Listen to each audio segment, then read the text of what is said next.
कि हमारे कॉन्स्टिट्यूशन के पार्ट 10 में आर्टिकल 244 में बात की गई है। Article 244 talks about a special system of administration for scheduled areas and tribal areas. Scheduled areas और ट्राइबल एरियाज को एडमिनिस्टर करने के लिए स्पेशल सिस्टम की बात करता है हमारे कॉन्स्टिट्यूशन का आर्टिकल 244 पार्ट 10 और आर्टिकल 244।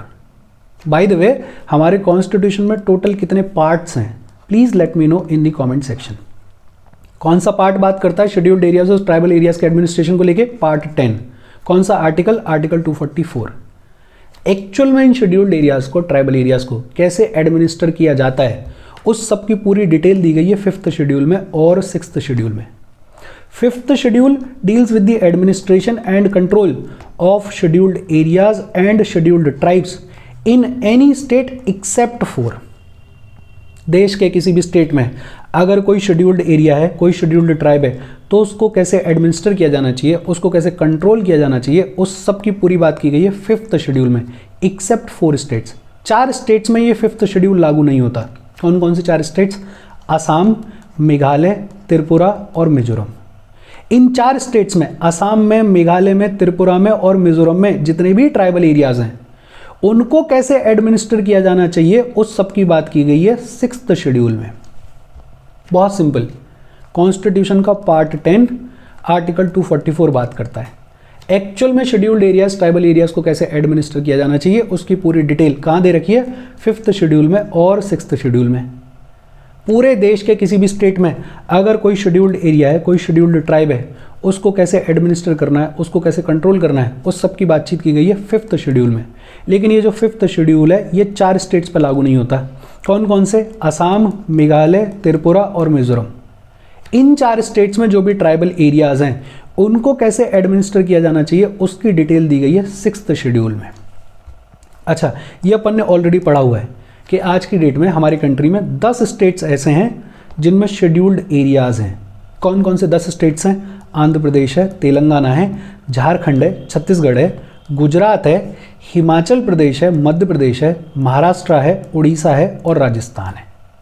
बहुत सिंपल।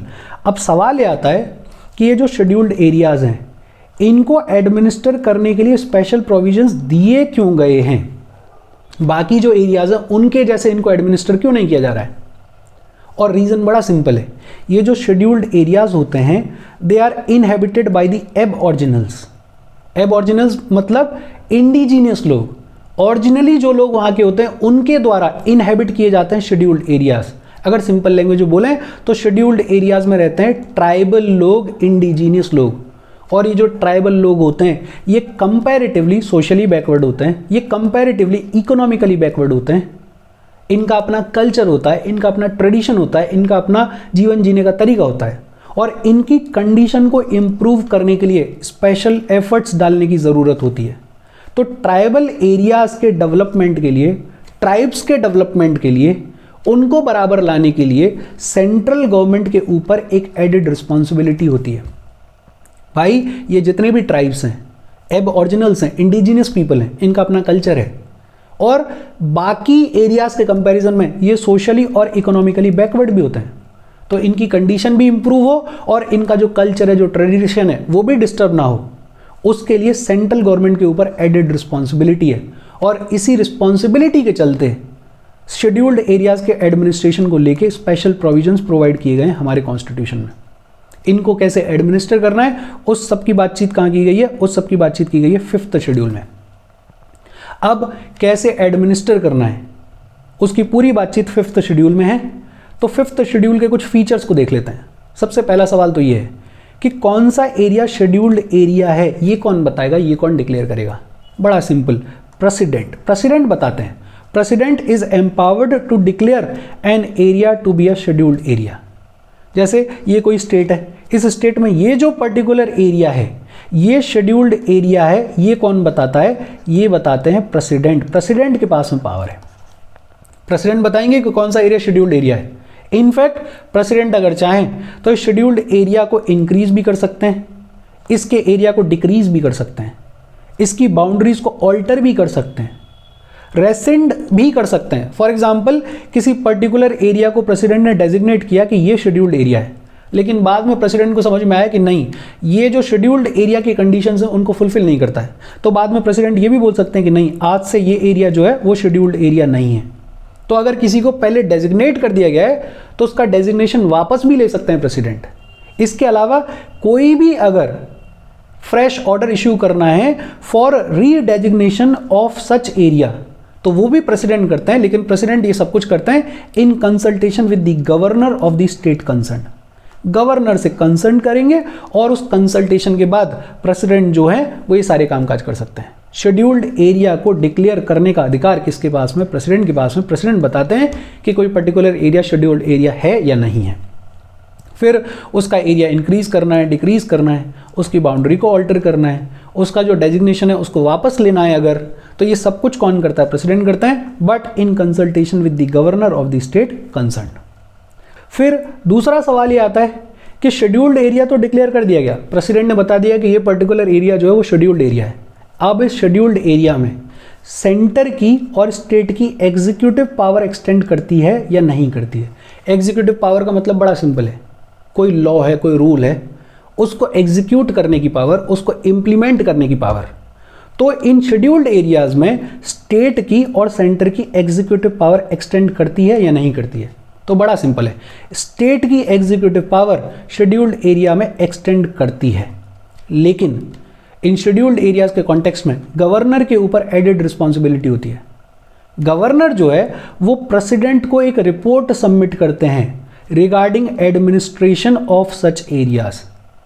गवर्नर एक रिपोर्ट देते हैं प्रेसिडेंट को जिसमें बताया जाता है कि ये जो शेड्यूल्ड एरियाज हैं इनका एडमिनिस्ट्रेशन कैसे चल रहा है, ठीक चल रहा है या नहीं चल रहा है, कुछ गड़बड़ तो नहीं चल रही है। और ये जो रिपोर्ट सबमिट की जा रही है गवर्नर के द्वारा टू द प्रेसिडेंट, ये यूजुअली तो सबमिट की जाती है एनुअली, जनरली तो सालाना दी जाती है, लेकिन अगर प्रेसिडेंट पहले चाहें तो पहले भी देनी पड़ेगी। तो दो चीज़ें, एक तो स्टेट की जो एग्जीक्यूटिव पावर है वो शेड्यूल्ड एरियाज में एक्सटेंड करती है, कोई दिक्कत वाली बात नहीं है, लेकिन गवर्नर के ऊपर एडेड रिस्पॉन्सिबिलिटी है और इसी रिस्पॉन्सिबिलिटी के चलते गवर्नर प्रेसिडेंट को एक रिपोर्ट सबमिट करते हैं जिसमें बताया जाता है कि इन एरियाज का एडमिनिस्ट्रेशन कैसा चल रहा है, ठीक चल रहा है या नहीं चल रहा है। सेंटर की भी जो एग्जीक्यूटिव पावर होती है वो भी एक्सटेंड करती है। सेंटर भी अगर चाहे तो स्टेट्स को डायरेक्शन दे सकता है और बता सकता है कि इन एरियाज को कैसे एडमिनिस्टर करना है। बहुत सिंपल दो चीज़ों पे अपन ने बात की। एक तो अपन ने ये बात की कि ये जो शेड्यूल्ड एरिया है इसको डिक्लेयर कौन करता है? इसको डिक्लेयर करते हैं प्रेसिडेंट डिक्लेयर करते हैं। और किसी पर्टिकुलर एरिया को शेड्यूल्ड एरिया डिक्लेयर कर दिया गया है तो वहाँ पे स्टेट की भी एग्जीक्यूटिव पावर एक्सटेंड करती है, सेंटर की भी करती है, लेकिन गवर्नर के ऊपर एडेड रिस्पॉन्सिबिलिटी है। गवर्नर प्रेसिडेंट को एक रिपोर्ट सबमिट करते हैं जिसमें बताते हैं कि ये जो एरियाज है इनका एडमिनिस्ट्रेशन ठीक तरीके से चल रहा है या नहीं चल रहा है। अच्छा, जिस भी स्टेट में शेड्यूल्ड एरिया डिक्लेयर किया गया है उस स्टेट को एक ट्राइब्स एडवाइजरी काउंसिल बनानी होती है, और ये इंपॉर्टेंट है। जिस भी स्टेट में शेड्यूल्ड एरिया है वो एक ट्राइब्स एडवाइजरी काउंसिल स्टैब्लिश करती है, और ये ट्राइब्स एडवाइजरी काउंसिल का काम क्या है? To advise on welfare and advancement of scheduled tribes, कि शेड्यूल्ड ट्राइब्स का वेलफेयर कैसे किया जाए, उनका एडवांसमेंट कैसे किया जाए, इसके रिगार्डिंग एडवाइस कौन देता है? ट्राइब्स एडवाइजरी काउंसिल देती है।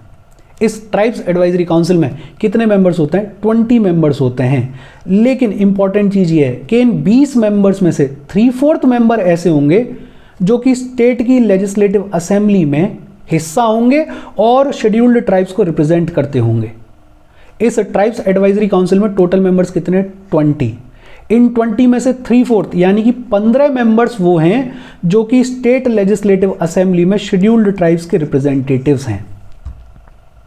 ट्राइब्स एडवाइजरी काउंसिल का काम क्या है? इसका काम है कि शेड्यूल्ड ट्राइब्स का वेलफेयर, उनका एडवांसमेंट कैसे किया जाए उसके रिगार्डिंग एडवाइस देना। मेंबर्स टोटल कितने? 20, लेकिन इन 20 में से 3/4 मतलब 15 मेंबर्स ऐसे होंगे जो कि स्टेट लेजिस्लेटिव असेंबली में शेड्यूल्ड ट्राइब्स के रिप्रेजेंटेटिव्स होंगे। अच्छा, कोई स्टेट अगर ऐसा है जिसमें किसी पर्टिकुलर एरिया को शेड्यूल्ड एरिया डिक्लेयर नहीं किया गया, लेकिन वहाँ पर शेड्यूल्ड ट्राइब्स रहती हैं, तो प्रेसिडेंट अगर चाहें तो बोल सकते हैं कि यार इस स्टेट में भी एक ट्राइब्स एडवाइजरी काउंसिल बनाई जाए। ये पावर कि कोई पर्टिकुलर एरिया शेड्यूल्ड एरिया है या नहीं है वो किसके पास में? वो प्रेसिडेंट के पास में। और किस एरिया को शेड्यूल्ड एरिया डिक्लेयर किया जाए, क्या क्राइटेरिया होना चाहिए इसका, इसकी कोई भी बातचीत कॉन्स्टिट्यूशन में नहीं की गई है। बट हाँ एक इस्टेब्लिश सिस्टम चला रहा है। ऐसे एरियाज जहाँ पे ट्राइबल पॉपुलेशन की मेजॉरिटी होती है, जहाँ पे इकोनॉमिक बैकवर्डनेस होती है, यूजुअली उन एरियाज़ को प्रेसिडेंट डिक्लेयर करते हैं एज शेड्यूल्ड एरिया। अब कोई स्टेट ऐसा है जिसमें शेड्यूल्ड ट्राइब्स तो रहती हैं, लेकिन ऐसा नहीं है कि उसको शेड्यूल्ड एरिया डिक्लेयर कर दिया जाए, तो ऐसे स्टेट्स जहाँ पे शेड्यूल्ड एरिया डिक्लेयर नहीं किया गया लेकिन शेड्यूल्ड ट्राइब्स रहती हैं, तो प्रेसिडेंट ये बोल सकते हैं कि यार इन स्टेट में भी एक ट्राइब्स एडवाइजरी काउंसिल बना दी जाए, ताकि थोड़ा बेहतर एडवाइस मिल जाए कैसे इनको इंप्रूव करना है, कैसे इनको एडमिनिस्टर करना है उसके रिगार्डिंग। और फाइनली सवाल ये आता है कि ये जो शेड्यूल्ड एरियाज़ हैं इनमें कोई भी कानून, कोई भी लॉ कैसे एप्लीकेबल होता है, और इसके रिगार्डिंग गवर्नर को खूब एक्सटेंसिव पावर्स दी गई हैं। क्या बोला गया है? The governor may direct that any particular act of parliament और state legislature does not apply to a scheduled area और apply with specified modifications and exceptions. पहली चीज, गवर्नर को पावर दे दी गई है कि गवर्नर बता देगा कि कोई पार्लियामेंट का एक्ट है या कोई स्टेट लेजिस्लेचर का एक्ट है, वो किसी पर्टिकुलर शेड्यूल्ड एरिया में या तो पूरी तरीके से अप्लाई नहीं होता, या अगर अप्लाई होता है तो किन स्पेसिफिक मॉडिफिकेशंस के साथ में होगा, किन स्पेसिफिक एक्सेप्शंस के साथ में होगा। पहली चीज। दूसरा, गवर्नर जो है वो इन शेड्यूल्ड एरियाज के पीस के लिए, इन शेड्यूल्ड एरियाज के गुड गवर्नमेंट के लिए चाहे तो रेगुलेशंस भी बना सकता है, लेकिन ये जो भी रेगुलेशंस बनाए जाएंगे ये गवर्नर बनाएगा after consulting the tribes advisory council. ये जो ट्राइब्स एडवाइजरी काउंसिल बनाई गई है उसका एक काम ये भी है कि गवर्नर को बताते हैं कि भाई साहब इन एरियाज में कैसे पीस इंश्योर किया जा सकता है, कैसे इन एरियाज के गुड गवर्नमेंट को इंश्योर किया जा सकता है। जैसे गवर्नर क्या रेगुलेशंस बना सकता है? गवर्नर बता सकता है फॉर प्रोहिबिशन और restriction of transfer of land by और among members of scheduled tribes.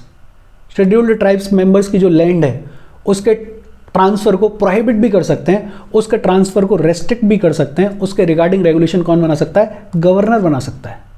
Regular allotment of land to the members of scheduled tribe, जो शेड्यूल्ड ट्राइब्स को लैंड अलॉट की जाती है उसके रिगार्डिंग भी रेगुलेशन कौन बना सकता है? गवर्नर बना सकता है।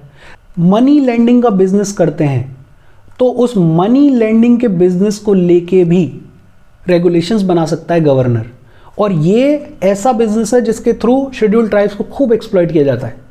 बड़े महंगे महंगे इंटरेस्ट रेट पे इनको मनी दी जाती है, पैसा दिया जाता है कर्जे पे, और फिर बाद में इनको एक्सप्लॉइट किया जाता है। तो उसके रिगार्डिंग भी रेगुलेशंस कौन बना सकता है? गवर्नर बना सकता है।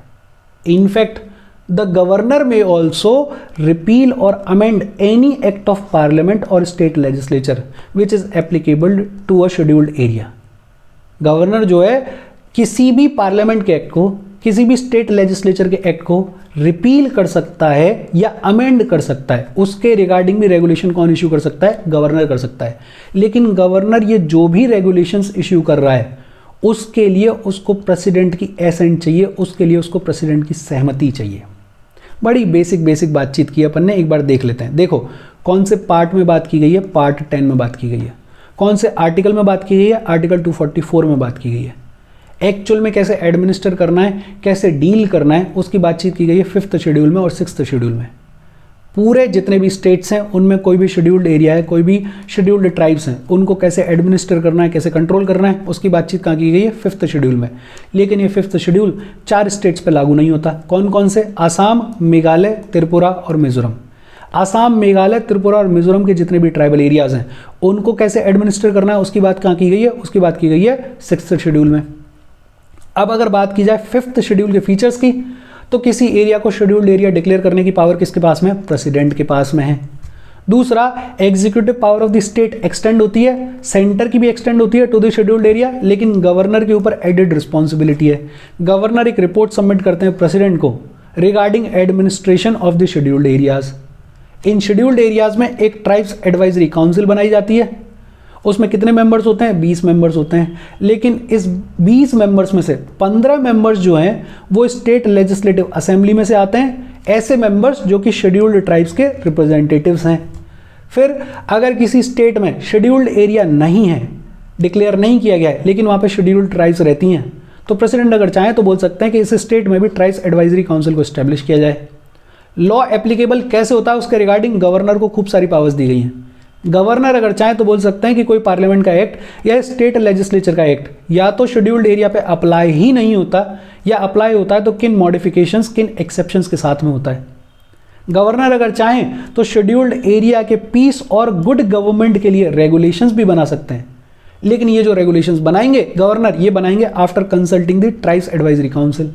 जैसे ट्रांसफर ऑफ लैंड को लेके, जैसे अलॉटमेंट ऑफ लैंड को लेके, जैसे मनी लैंडिंग के बिजनेस को लेके।